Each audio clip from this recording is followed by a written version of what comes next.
be possible, using your argument, to say, Mr. Guazo, be on seat while we are still looking at your matter? Will that investigation go well? I don't know. Is that not a I'm just asking. Sorry. If I may go on, you talked about middle of the storm by the Honorable Minister.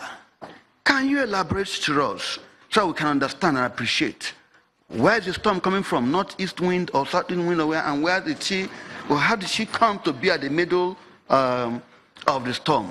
Then you talked about interference in our own whatever matter. We'll need to understand so we may know the beginning or where we're going to. If you can tell us so that we can piece all the things together. Thank you very much. Thank you. My dear colleague, the suspended DG will address that last question. Before then, sorry, one more, oblige the chairman. My question is, can you also differentiate to us substantially, or if possible, technically, removal from office and suspension? Thank you very much. I'll come after Chinda, you come, please. Well, thank you, Mr. Chairman. I'm very interested in the last question, to know the difference between suspension and removal, if there is any difference at all. And then let me also ask, is the DG an employee of SEC? Is he entitled to the rules governing staff of SEC? Is he pensionable and all that? If the answer is no, why do we need to rely on the rules of staff of SEC? Because to me, as an individual, I doubt if he is, but you're a senior advocate, so we'll listen to your opinion. But please guide us whether the DG is stricto sensu a staff of SEC. Honorable Dan Brown. Just note them, please. The small question. Thank you, Mr. Chairman. I remain Honorable Dan Brown Abubakar Nuhu, representing Kano Municipal. Mr. Chairman, my question to the presentation of the DG as presented by the SAN on his behalf. The issue that has to do with the administrative panel of inquiry that was set up.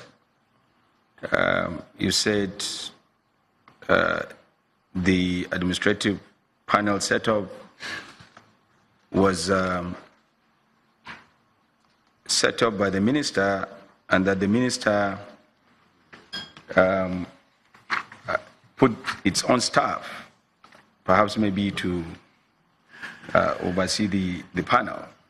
So my question to you is, are they the personal staff of the minister, or are they staff of the ministry that are appointed by the ministry that perhaps may be in this panel? And who is heading this panel? Who is heading this panel? And then the have the panel finished their own inquiry? And what is their own submission? Do you have a copy of the submission of the panel? Were you privy to see that? Were you called by the panel to appear before the panel? Thank you, Mr. Chair. Let's be fast, please, sir. Go ahead. Yeah, I'll come to you, please. Thank you very much. Please, quickly, 2 minutes. Okay. I think the counsel to the suspended DG, it's just a very simple thing. And we are sitting here based on that same constitution that allows Section 88. I think I'm right on that. Okay, if we are working on Section 88 and the act that actually established that same SEC and the same, you are quoting Section 91 of that same thing. There's one simple question to ask. The letter of suspension of the DG emanated from where? Who signed it? Recommended from where? And who actually sent it to? And it passed through who? To DG for him proceeding on that same suspension. Thank you. Honorable Magaji. SAN, I would like to know what is the administrative reporting pattern in SEC? Who reports to who, and who reports to what, and who does the DG report to? Number 2, did the Act establishing SEC provide for setting up of panels to investigate their staff? Finally, I will add this question to read. Just a cap on what Honorable Dan Brown asked you. When you were making your presentation, I listened attentively, you said the Honourable Minister was going to be a judge in her own matter. What was she investigating? Was she investigating a matter between herself and the DG? What were the panel investigating? Thank you. I yield the floor to you, sir. You have 5 minutes, please. Thank you, distinguished members. Let me take the penultimate question first. Do the law setting up SEC allow for panels over staff? No. Do the law setting up SEC, which is Investment and Securities Tribunal, envisage or provide that the minister can set up a panel over the Director General of SEC? No.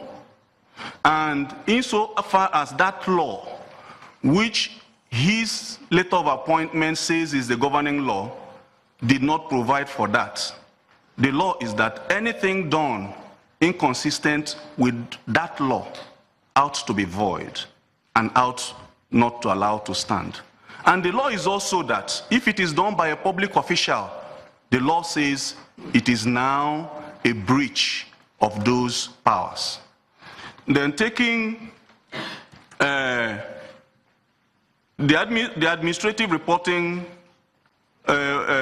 channel of SEC, the DG will talk about that. I have never been a civil servant.